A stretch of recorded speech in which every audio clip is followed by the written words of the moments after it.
everyone, welcome to the Let's Do It Afraid podcast. Today we have a special guest. He's an entrepreneur, he's a criminal justice major from Sonoma State, and he's currently a Starbucks store manager. So, everyone, please welcome Angel Mendoza. Thank you. And in case you can't tell because they look exactly alike, Angel is Yvette's little brother. We're so excited to have you. I know this has been a long time coming, so we're just really excited that you're here. Thanks for having me. I'm excited to be here. I'm very excited for this episode. I wanted everybody to meet my amazing little brother. I know we got blessed with a lot of different entrepreneurs in our family, and my parents have been one of the best examples to lead us ahead. And my little brother couldn't make me more proud. That's really sweet. So, for those of you who might not know who you are, do you want to tell us a little bit about yourself and also about Valencia Apparel? Yeah, definitely. So I'm Angel. I'm 24 years old. And like Myra said, I'm a store manager at Starbucks. I've been with the company for about almost 8 years. So it's kind of crazy to think that I've been that loyal to a company for that long and time has flown by. I'm also a criminal justice alumni of Sonoma State. I graduated in 2020, I believe it was. So it's been quite some time that I've been in school. But with that, I have been working on a clothing brand behind the scenes. It's been a journey with that as well. So I've been really working on diving into my passions and different things that I'm excited to do and that I have a love for, I guess. For me, I really don't like to limit myself. So I know I have so many different passions and I know there's room for everything. And with that kind of came Valencia Apparel. So it's been about a year since I had a launch, but it's a lot of work behind the scenes that it takes to start a business, of course, as you know, Yvette, and it takes a lot of work and a lot of time. And with me being a store manager and also finishing school, I've juggled a lot. And so with that, I've been able to start Valencia Apparel. Yeah. Awesome. Well, thank you for sharing that. The first question that we like to start off all our interviews with is what is a fear that you're currently struggling with today? I guess it kind of ties into Valencia Apparel. Like I said, it's been a year since I had at least a launch or worked really close behind the scenes with it. For me, it's really like my fear of not being successful or maybe not making the right decision in the moment, I would say. I try to make things perfect and I try to make sure that like what I'm going to drop is exactly what I want it to be and how it's supposed to be in my head, but things don't always go that way. So for me, I guess that would be a fear of mine. Like the fear of failure? Yeah, definitely for the fear of failure or not doing it correctly, I guess. And maybe rejection, I would say, like fear of rejection or fear of failure, definitely. Yeah, I think that's definitely something Yvette and I can relate on for sure. It's just being afraid of failing. And also, I think being such a perfectionist, like part of it, you want everything to be perfect. But I think more importantly, it's like the intentions behind it, right? Like if your intentions are good and as long as it's something that you're happy with, I don't think you really can fail because, especially with like something with clothes, I can see a shirt and think it's beautiful and then somebody else could think it's ugly. Like, right? It's all subjective. But I think as long as like you're happy with it and your passion can kind of come out in that form, then I think there's no way you really can fail, right? Because it's like you're making yourself proud, you're making that your family proud, and that's really the most important thing. When I see Valencia Apparel, I see Angel, not because I know all the work that goes behind it and behind everything that he's doing, like testing out material, looking at the quality, the design, everything that he has to go through. And it's a long journey because you have to go through different phases. And then also like the business side of it and having to run everything in the back end. It's a lot of work. And I've seen him work his butt off. And I don't know how he does it because I know he works crazy shifts for work and he has to take over when people are sick and he has to be in charge of everything on top of work and on top of school, on top of home, on top of everything that he has to do. And it takes a lot of work. And I feel like this is his passion. This is what he likes to do. And I'm excited for what's to come. Yeah, definitely. Just to add to that, I feel like it's also about, like I said, I'm a perfectionist. So for me, the reason behind me even doing it was really more so to, yes, it's my passion in clothing, but it's a kind of like a legacy to my mom, really. Like her last name is Valencia, and that's more so why I named it. that, and it has a great ring to it too. I say I like our last name, but with that, I just really I want it to be perfect. I don't want it to be a failure. Like it's something that represents me and my family, and everything that goes with it. It's very intentional. Like I have manufacturers that I was working with that are from Mexico, or I was working with a graphic designer that I hired from Guadalajara. A lot of the work behind it, it was intentional. So then when I guess things don't fall into place for me, I kind of feel like a frustration or to where then I don't. I have like a writer's block or something like that's kind of like that, but Creative. in that Yeah. in that industry, I would say. Just like a creative block, I guess, in Yeah. general. Mhm. Yeah. But I think the fact that you said that, it's like a love letter to your mom, that's just really beautiful to me. I was also curious about why you named it Valencia Apparel. My mom's last name is Valencia too, right? So I love that last name. It is a beautiful last name. But I definitely think, your obviously your heart and your intentions are there. And so that's why I'm like, I don't think it can fail. Like even, and what is failure, right? Like what are we measuring it against? What's success, right? Because it's going to be different for everyone. But I think because you are putting so much love and passion and your heart is in the right place, I just don't think there's any way it could fail. I'm sure it's going to be great. Yeah, that's so true. And I don't really think it in that sense as well, but hearing it that way makes me think about it differently too with failure because it's really like what are you measuring it against? And it can be subjective as much as it is people liking the clothing. So Exactly. Yeah, because it is so subjective to anyone and everyone. A couple episodes ago, I can't remember which one, we were talked about how, oh, we only have like 180, followers or something. And Yvette was like, but think about it this way, like if you had 180 people in one room, that's a lot of people, right? So it's like I'm like, oh my gosh, you're right. Like just switching your perspective sometimes can make such a difference. And you're like, I'm fine. I'm not failing. Like we're fine. definitely. I think it gets scary because sometimes we just think about our perspective, right? And we don't see it from the outside in. And it's like, how many people are you actually, what's your audience? Like, who are you targeting? And at the end of the day, if the purpose is whoever it is for, like, as long as she's happy, I think we won't ever fail. And as long as you're making her proud, which I'm sure you are, it just goes a long way. You know what I mean? And at the end of the day, who your product is for and also who your audience is going to be. Because at the end of the day, if you only have 50 shirts, you don't have to have all of them sold. As long as 20 are going by, like your business has a purpose and you're going to get there. Exactly. Yes, what Yvette said. So for your first launch this past June was focused on apparel for Pride Month, which was a big success. What inspired you to make Pride the theme for your launch, and how do you see Valencia Apparel continuing to support causes like this in the future? For myself, I originally wanted to start off with basics and just kind of the vision behind it is I want to create clothing that I would wear and that I find interest in. Me being a plus size person or more bigger person, it's harder for me to find clothing that is the way I like it. I would say like with the visuals I like or the graphics I like, the creativity behind it, that still fits good and still is comfortable. And so that was more so where I was coming from behind it and ensuring that I was offering like a big range of sizes as well. And with that, I wanted to create basics, and that was like the main vision behind it. And then I created some samples along the way before Pride and deciding to do that collection. But I found that it was going to be a lot more cost effective for me to do something smaller and do more of a lower production than I originally wanted to, because like I said, I'm a perfectionist and I wanted to be like great. I wanted it to sell out and whatnot. And so for me, that was kind of what was stopping me. And so then I thought through, well, I want to do something fun. I want to do something light and something that represents me too. And so I thought, I mean, Pride is great. And that's something that represents me. And I feel like that definitely would be a good timing. It's around my birthday. And it would bring that good energy. And so that was my vision behind having a Pride collection. And I was looking for designers that also met my values. And so I found a designer in Guadalajara that I mentioned, and we were going back and forth, going through different designs that I'd like. And I wanted something like very minimal, simple, that you could still wear and it's not screaming, I'm gay or this is for Pride. And so I decided to do something very simple. It was a Pride flag with different blocks, different kind of pastel colors with like a hint of cream. And so it was very like basic, very basic. When I say basic, I mean like minimal, like minimalistic. And still had a good visual of what I wanted to represent. And so we came on to a really good design that I really liked. From there, I was then able to find, I already had a partnership with my manufacturer that I really wanted to work with.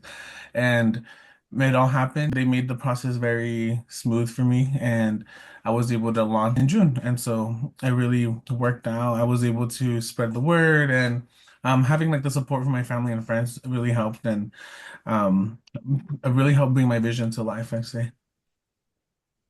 Yeah, and I think, and you said, you wanted it to be fun. And when I think of the summer, that's exactly the word that I think of too, is fun. I love the summer and the weather's beautiful. The kids are out of school. We're all partying. There's no, bedtime. We got to be in bed by this time, or at least not in my house. So I love that you also did it in June because it reflects the time, right? It's a fun time.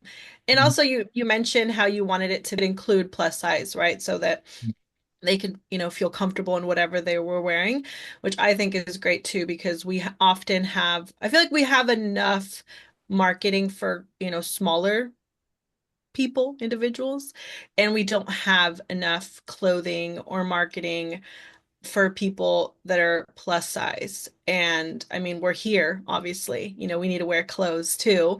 And why not have it be something that we feel comfortable in and we can feel confident in? So that I love that you said that. Yeah, definitely. I'd say a lot of the time, like you see, like luxury brands or brands that work with more manufacturers that are considered luxury, and they market to smaller bodies or your average size, right? But my vision behind Valencia Apparel was also to make it a luxury to have for people who it would still incorporate those people, right? Or my people, as I should say. So that was my vision behind it. I wanted a manufacturer that was going to create good quality within that range. And that's also what kind of stopped me for a little bit because I would find someone, I'd get a sample, and then the sample was actually smaller than what they actually said it would be. And like my size didn't even fit me. So then that's where my frustrations were coming from. And then I finally found a manufacturer that I liked, and then it worked out. But what then with that, and then I had a couple another stuff because in the long run, I didn't realize like the shirts would shrink. And so then now I'm in the process of finding another manufacturer, maybe a different fabric that might work. But those are all different things that you go through as a small business, and then things become expensive, and it goes from there. Yeah, well, it's a lot of trial and error, right? Yeah. And I also love that you did it in, like you said, Pride Month, and that was something that was important to you, because it is important for everyone, or I think it's important for everyone to feel seen and heard and loved. And so I love that you're, consciously thinking about everyone feeling included, right? And not just like a certain stereotype or a certain person to be Mhm. included. And also that you want to make it like luxurious because you're right. If you look at higher end brands, their sizes are a lot smaller. And so it is hard for us, plus size girlies or boys to find clothing that fit us properly. Mhm. You are very busy, as Yvette said, being the store manager, entrepreneur, all of that. You're making time for your family and your friends. So how do you manage it all? It's a lot of trial and error as well. There's times where, you get burnt out, but I think it's really about giving yourself grace and a good balance between all the things you juggle. I also have a therapist who I see on a regular basis that gives me like at least a foundation of having a way to process like everything that I do and go through.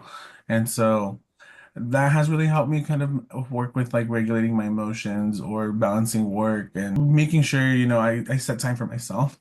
And that was like the biggest thing that I found is that I always make time for everyone but myself, or I prioritize a lot of people before I prioritize me. And I've kind of shifted my mindset in that. And now I feel like my circle has, I used to be very like a friend's friend. Like I knew a lot of people, had a lot of mutuals. I cared a lot about like the quantity versus the quality of my friend groups. And as I got older, my friend group has stayed my core set of friend group or friends, I should say. And long-term friends who have had more quality relationships with versus the quantity and like having a room full of people instead of having a close knit of quality people who are always there for you through different things in life. So I think that's really helped me balance it all. Yeah, we're big advocates for therapy over here, so we're glad that you mentioned it. My therapist too, I think when things get overwhelming, she's always like, okay, let's sit down, let's look at what's happening, where can we make time during the week for Myra or like a little bit of, downtime to de-stress. So therapists are lifesavers for sure in that department. Yeah. And also that you said, you've kind of learned to make your circle smaller, quality over quantity. That is really important. And I think that that's something that comes with age. I think you hear that more as like people get older. Not that you're old because you're very young, but as you get older, you do realize like I don't need to have 15 friends, right? If I just have like one really good friend, then I'm good. Yeah, that's so true. I definitely learned that the hard way too. I feel like I've set boundaries and as I grow on older and Mhm. I don't let things fly as I used to. And I feel like in order for me to have my own like sense of peace too, I think, and respect for my friends, I feel that once you set boundaries with certain people who you may thought that you care more about them than they do about you, then you realize who your real friends are. And I think from those experiences, you start to embrace the people who maybe you weren't embracing as much. And so I think with the age and I guess more experiences you learn that definitely. And my therapist, of course, helped me. Yeah, no, but you're right. Like sometimes you have to realize there's like a Taylor Swift song. I don't remember the lyrics of it, but it's something along the lines like you can only put someone first if you're in their top five. Like it only works that way. So it's like, why are you prioritizing all these people who aren't prioritizing you, you know? Mhm. But once again, I think that that comes with age and maturity because when you're younger, you kind of think like, no, it's cool to have all of these friends and you're always doing something, you're moving around. But you are definitely a very friendly guy and you do have a lot of friends. I've seen like your Friendsgiving that you guys do, and I just think it's beautiful. It's so much fun. I've always wanted to do that, but I've never done one. Thank you. We just recently did a big one. It was great. Well, I finally have like well, I just moved out. Well, it's been about a year now. Actually, it's not been just, but since I moved out, More. I know it's been over a year. It feels like yesterday, but having my own place and like being able to host, I love hosting. So when I do have the time, I'll definitely bring my friends over, and I like quality time like that. Definitely. Yeah. So, we don't get a lot of guys here, so we're so happy you're here. But I think a lot of the times for, men, it's a lot harder, especially, well, I don't want to say especially Latino men. I'm sure just men in general, but we're Latino, so we could speak for, our people. It can be really difficult to talk about their feelings or their emotions or even things that they're afraid of. Like if I ask my husband, "What are you afraid of?" He literally will say nothing, even though I know that man's afraid of heights. But his response will be like, nothing. I'm not afraid of anything, right? Yeah. So how is that for you? Like, how do you feel comfortable talking about things like that? And if so, what do you think would help men feel more comfortable? Because like Yvette and I, like if when we have our, male guests, like what can we do to make them feel more comfortable to talk about those things? I feel like for me, I've always been very comfortable with my emotions and like expressing that. So I don't know, I've always been around a lot of women too in my life. And so for me, I've always felt that vulnerability of being able to be open. I feel in that space. But then I think about like my dad or people in my life who I may not be as open about their feelings or how they feel and things of that nature. I think it's maybe just giving them the space to, or acknowledging that, like acknowledging that that's something that is in our culture or is a part of a societal norm or gender norm, I guess. And so maybe acknowledging that and then giving them the space to know like it's okay to feel vulnerable and have those feelings. You need to like process how you feel in order for you to heal from that. So just creating space and being like vulnerable and honest about what's real in that setting. Yeah, thank you. And what do you think like kind of helps you to process those emotions or I don't know if you deal with any sort of like things that make you anxious or, nervous, things like that, or depression, anything. what kind of helps you to process those emotions or kind of get through them? Well, now that I've been in therapy since I was like 17 or 18, I'd say. And that a lot of that was through things that I've experienced in the past. Like I've gone through a lot of anxiety and depression when I was younger. And so when I was in those settings, I mean, yeah, wasn't comfortable sharing that because you don't know how people react to what you say or experience or validate the way you feel. And so I was very young too, and when you're younger, you feel things 100% more than what you may be in reality. And so, with that, having a therapist to kind of talk through those emotions, who doesn't know you, doesn't know your background, and can give you more of a non-biased opinion. And so that helped a lot.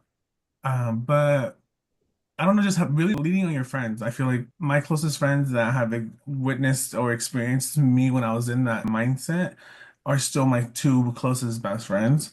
And so they've seen me through it all. And having those two people who I can express how I'm feeling and walk me through that, I think that really helped me, honestly. And now that I reflect on it, yeah, I feel like when it comes to family, I tend to like not express a lot of how I feel. I feel like I tend to be more like reserved and not really express if I'm like going through something, or I make it seem, I don't know, like it's easy, I guess. I don't know how I make it be perceived, but I feel like I go through a lot on my own. Like I don't like rely on somebody or like try to over explain, and I think that might be my own perception of things, like over explaining, but still, like I feel like that may be a reason why I also don't open as much to my family about how I feel.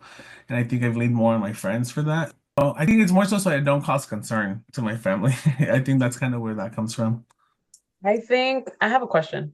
I know that because you are like the youngest of the family or the siblings, and then we all have like this huge age gap. Do you feel like that influences it? Because I feel like as I grew older, it was hard for me to do like things because my close knit was like my family and everybody's older than me, right? So it's like everybody's drinking, having this party life. I'm over here like a 15-year-old, like, oh, you can't drink, oh, you can't do this. Like you can come to the family parties, but you can't go out to clubs and you can't go out and do this. So it was like really hard. I didn't have much more friends than my best friend, and people always had drama and like were really dramatic. And it was really hard to like grow up like that because I only had my best friend again and my cousins, but a lot of my cousins ended up moving away. So we didn't have that close family anymore. And then everybody else, like I'm saying, is older. So when you came along, I feel like there was less and less and less kids, which is now like, I feel like that's just residual and it's happening. So I feel like you happen to rely more on your friends because you had them more. Like for me, I had a lot of cousins, but they were all older than me, right? So the only person that I really did have was my best friend. But it's hard for you to really vent exactly to your family, but at the same time, because they're going to want to protect you, I feel like a lot of the times that's our first instinct. Like, oh, we're going to want to have your back, we want to be there, and so we'll listen to you. But I feel like they also carry some kind of resentment against whatever you're going through. Like if it's somebody, you know what I mean? Like I feel like that there's family dynamics where X and or A and B will be mad and fighting, and then so we'll be mad at B because of whatever happened, and then later on they're fine, and then we're still carrying that. I feel like that happens over a period of time, and I think that's why we also close off on sharing things sometimes.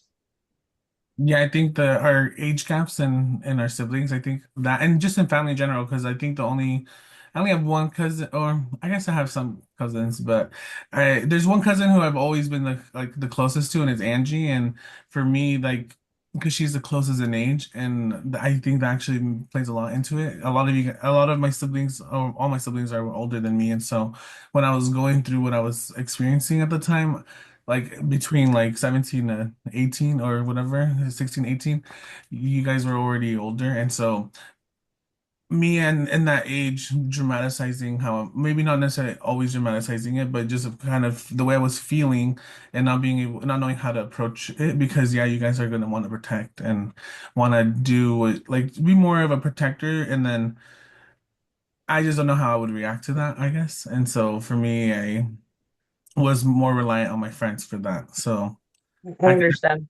yeah.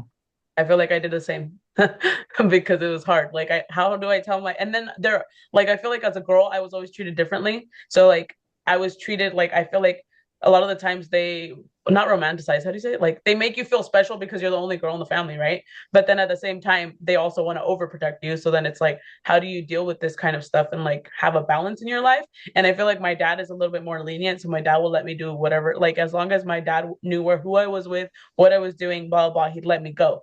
But at the same time, like they also want to protect. Something goes wrong, they're the first ones there. And our brain is like, okay, if they're gonna want to protect us, how do I tell them? So it's like it's really hard to figure it out. Yeah, no, I think about it too. When I was younger, I also wasn't so true with myself or like comfortable with my own skin or comfortable with who I was. And it was all kind of new, kind of coming out at like 15, 14, because I never really came out or anything. It was more so like it just kind of happened or like I just kind of I was like restricting myself so much of who I really was. And so not knowing how to express that or explain that to my siblings. And that's also why I think I also really connected with Nene when I was younger because he's gay too. And for me, that was an open space for me where I could be myself 100% with not with knowing I wasn't gonna be judged. And even though I knew you guys wouldn't judge me, but in that young age and mindset and not even knowing who I really was.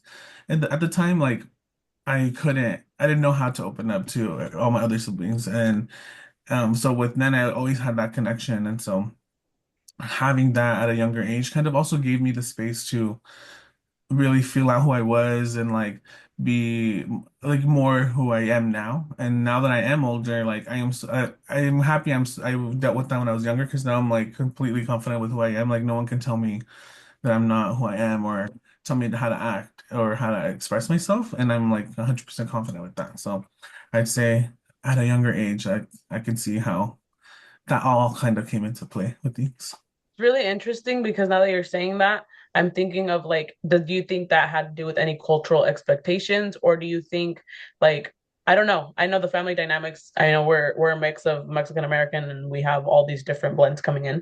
But at the same time, like the cultural expectations are still there. I feel like when Nene came out, my dad was so confused and lost his, sense like what is going on. And I feel like a lot of that has to do with like the cultural macho mind because he knew no other and he didn't have a father. So like he had to have I don't know how he's done it because honestly he's been the best dad without having a dad, which is the weirdest thing because a lot of the times we lead by example and when we don't have that, it's like well, I don't know how he's done it honestly, but he's great and I feel like I feel like when you like once he went over that and he experienced it, he mellowed out a lot more. But at the same time, like the cultural like sayings and things are still there. Sometimes like, oh, like criticar sin quererlo hacer, like unaware. I don't know how to explain it. Like you're unaware, like I don't know how to explain it. He makes these jokes sometimes and I'm like, Dad, that was not cool. Or, and he doesn't think it through and things like that. But other than that, he's like the biggest care bear and he's always gonna be there for you and he's so selfless. So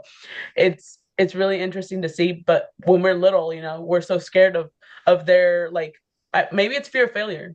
Maybe it's like we always want to be up to their part or their standards. And I don't know. It's really interesting to see how now that we're all grown up, like it's totally different. We can be ourselves.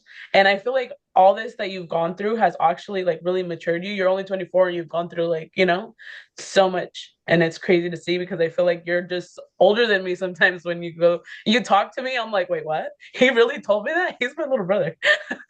But yeah, No, it's I I feel like I've always gone that I'm like more mature for my age when I was younger. I like even when I was 16, I always wanted to get my car. I wanted to get my permit. My mom was like, "No, you're never getting your permit until you're 18. No one's ever done that. Like none of your siblings have. You're not getting a car. You're not getting a job." Like I literally forged my mom's signature for my first job, and I told her I'm gonna go work at Walmart. And then I worked there for a month. Okay, it did not work out. I didn't like it. But that's why you're always challenging my mom. I'm just kidding. no, yeah, and But then. got I it.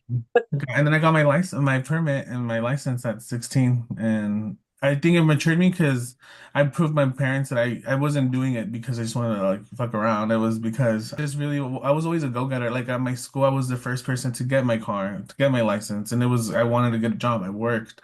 I started working when I was 17, and I've been with Starbucks since I was 17. So it goes to show, it all had a reason and worked out, and.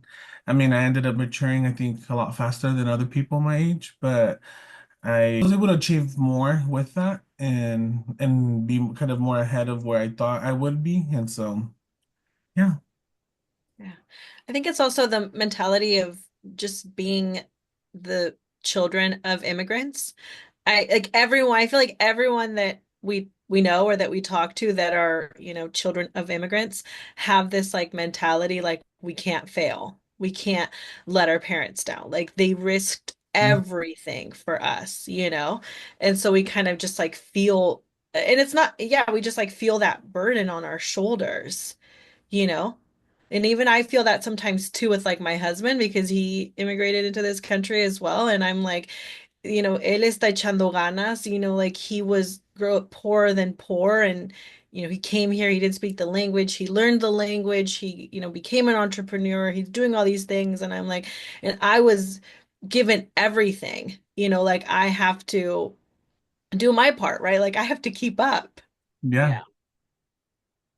So that's yeah, I hear that theme a lot with children of immigrants. So speaking of the Latino community, supporting the Latino community for you is a big part of your brand.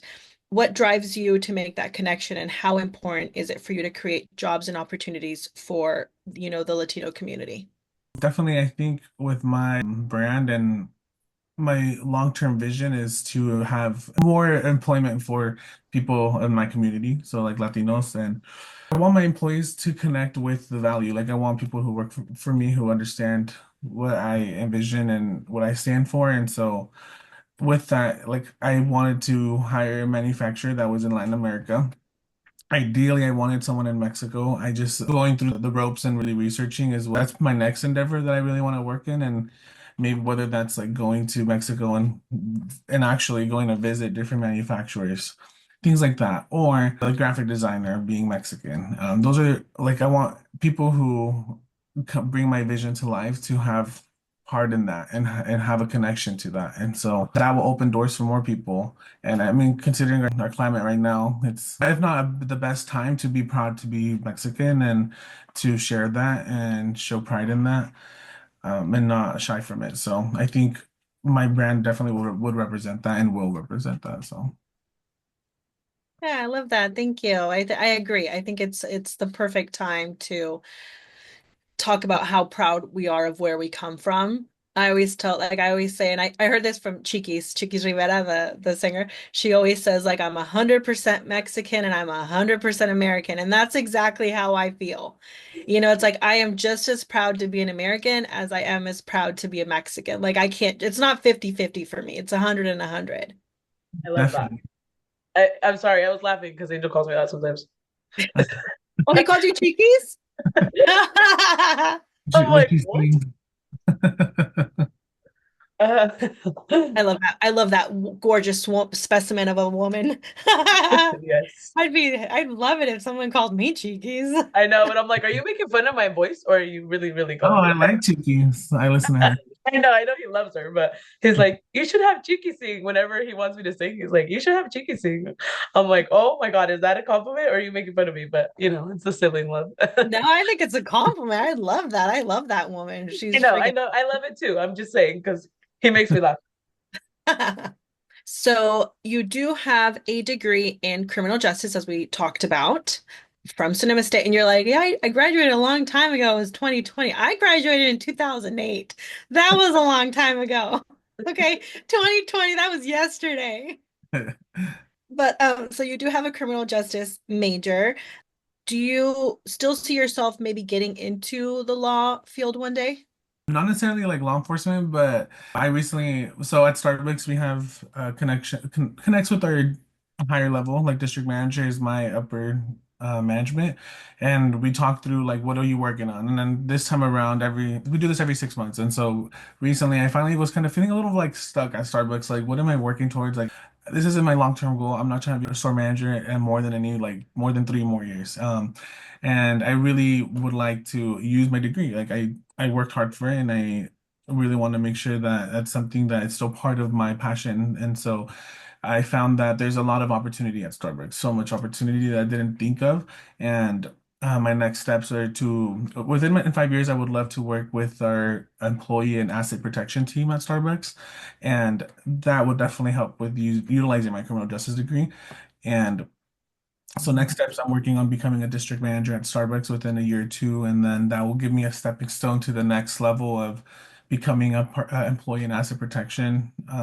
I'd be like an analyst, essentially investigating and ensuring that there is the employees are safe when incidents occur, or if there's like a burglary at the store at a store location, I would have complete access to that and be the middle person between Starbucks and law enforcement and be the one creating those reports, investigating, ensuring employee safety, and all of that. So I would love to utilize my degree. I initially did decide to go to do the criminal justice degree because of my family having like immigrant background, and I wanted to really support immigrants.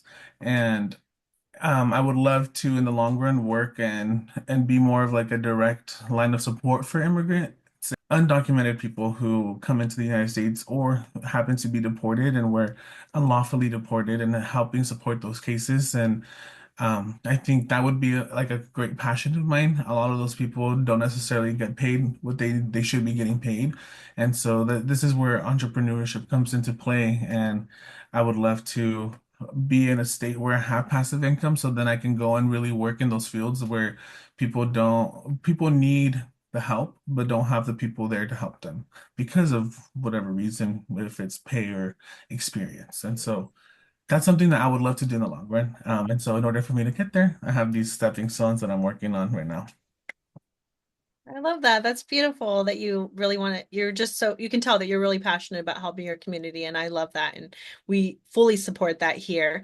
And like you said, it's a perfect way to utilize your criminal justice.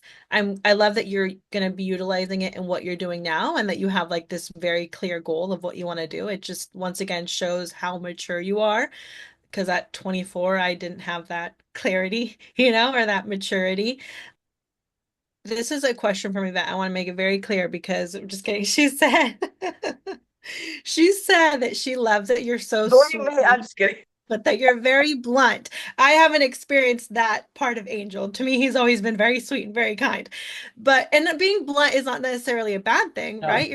You're honest and that's fine.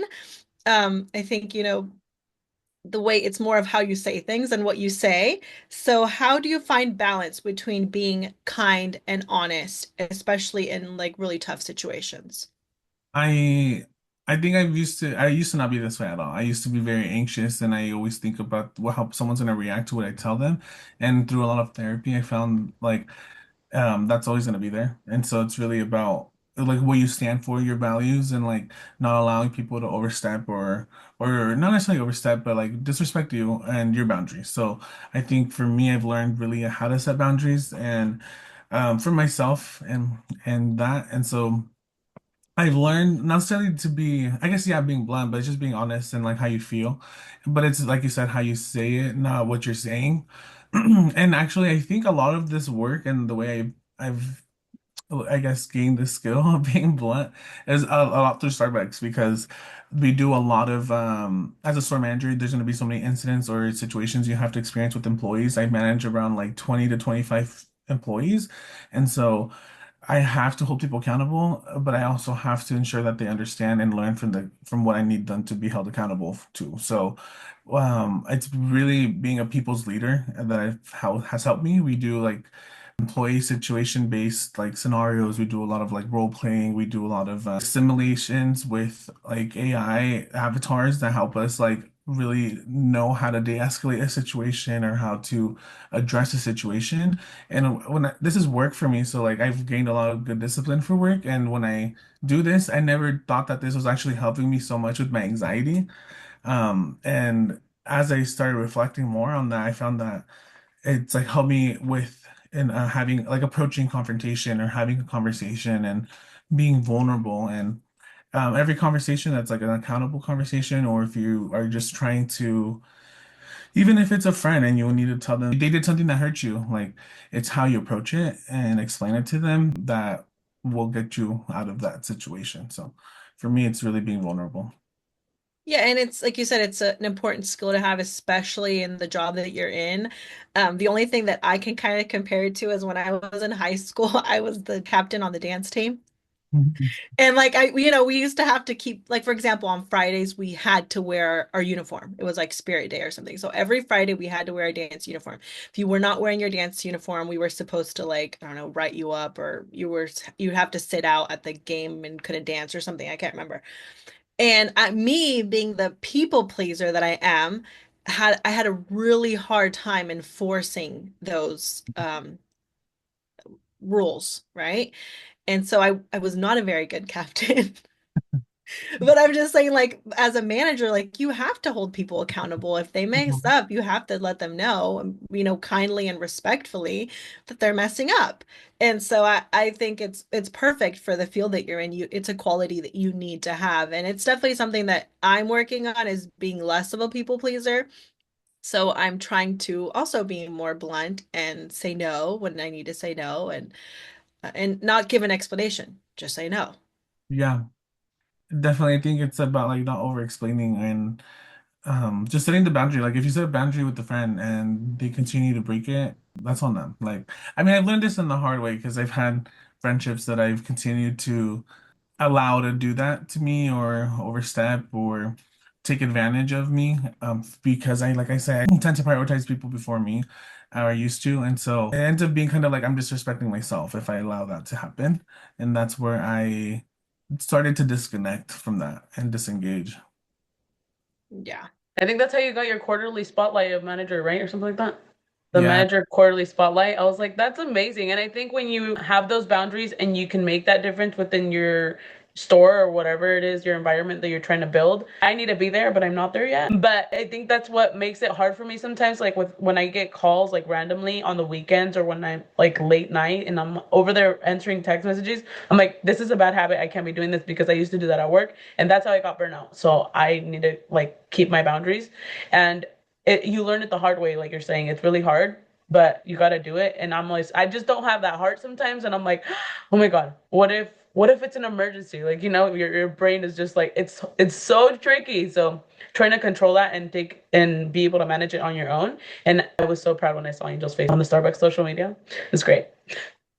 Yeah, and that's exactly the quality that makes him a good manager, and it's Mhm. gonna help him grow in that field, because he does have those boundaries established, and he, like you said, he respects himself. He understands that, if I don't hold myself accountable to these standards, then I'm really disrespecting myself. And I always say, like, if it was an emergency, they would call 911, right? Like if it was an emergency, they would not call. If I was in an emergency situation, I would not be calling Yvette on a Sunday afternoon. I would be calling Too. 911. I mean, they can, but I mean, people think that that's how it works. Like, oh my God, my taxes are due in April, or my taxes are due tomorrow. I have an emergency. Can you please respond? Like, dude, you should have thought about this 10 years ago, or, not 10 years ago, but you should have thought of this beforehand. Like, why do we wait until the last minute until the IRS is knocking on the door? Like, come here. Like, hello, honey. Like, you had all these chances. They send you letters every quarter.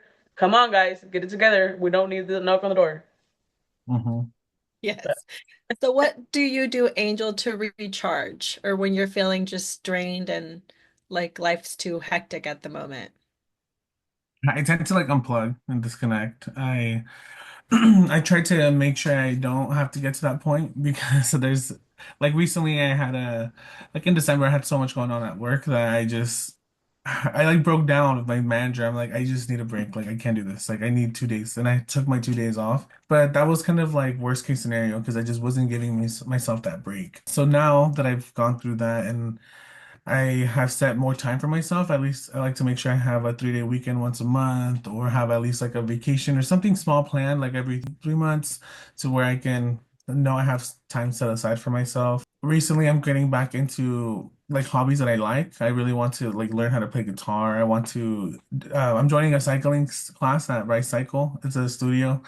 It's really fun. It's nice. And so I think just having that set up for myself will like helps me kind of like know that I have a routine set, I have time set aside to like decompress. And walking my dog on like every day. I have my dog Astro who is crazy, a lot of energy, and so him also helps me like decompress and recharge. I love that. We're big on self-care here, so anything that you could do to show yourself some love is a good thing, in my opinion. So any big dreams or projects in the pipeline, anything we should be looking out for, or anything exciting that's going to be happening? Well, current state, I'm still working on Valencia Apparel, so I'm hoping to really relaunch that with more intention and ensure that it's more of a consistent experience for consumers and myself. And so that should be coming out soon. I'm just working on myself, and I feel like it's kind of like a slow and steady race for what I'm working towards. Like I said, I want to continue to work with Starbucks and be an employee in asset protection, work in that team of asset protection. So that's like a 5-year goal. I really would like to buy a home within the next few years and just start to build assets and more passive income and hopefully retire at like 30 and have like just like life set, hopefully. That'd be That's great. amazing. Yeah. I'm trying to retire by 40 and I'm just kidding. It's not going so well. So the last two questions that we like to end our interviews is what is the worst advice that you've ever received and what is the best advice that you've ever received? I would say the best advice that I've received, I'll start with that, is don't live your life based on your emotions. I feel like a lot of the time, you tend to do things based on how you're feeling. And for me, I've learned that I need to build discipline so that I can still attain and do everything I aspire to do, even on days where I don't feel like doing it. On days where I feel sad or I feel tired, I feel lazy, and still build that discipline to go and do it because no one else is going to do it for you. So I think that was like the best advice that I've actually recently gotten.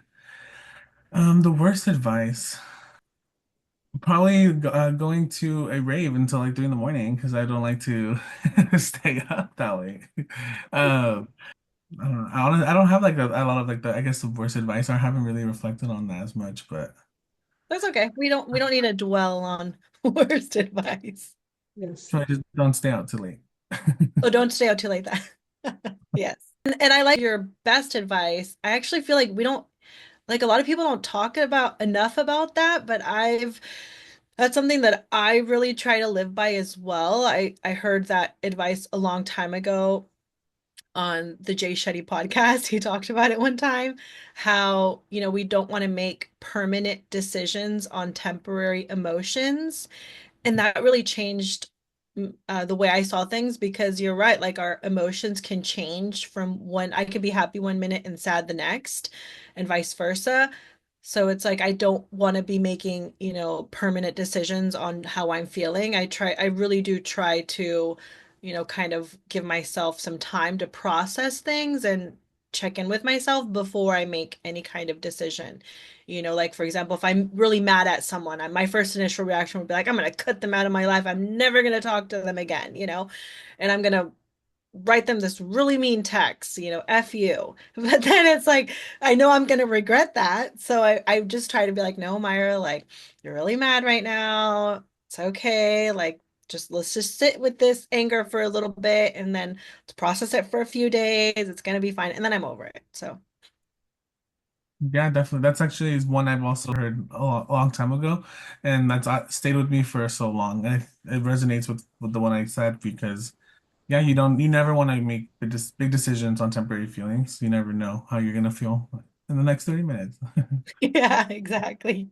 So lastly, where can people find you and follow along your journey with Valencia Apparel? I have Instagram, it's Valencia X Apparel, and then there's my personal Instagram, which is Angel Alexander. Okay, we will link all of those down below in the description so everyone can find you if they want to follow along your journey with Valencia Apparel, which I'm sure they'd be crazy not to, right? So thank you so much for having you. It was so nice to have you on. You're just such a light and such an inspiration.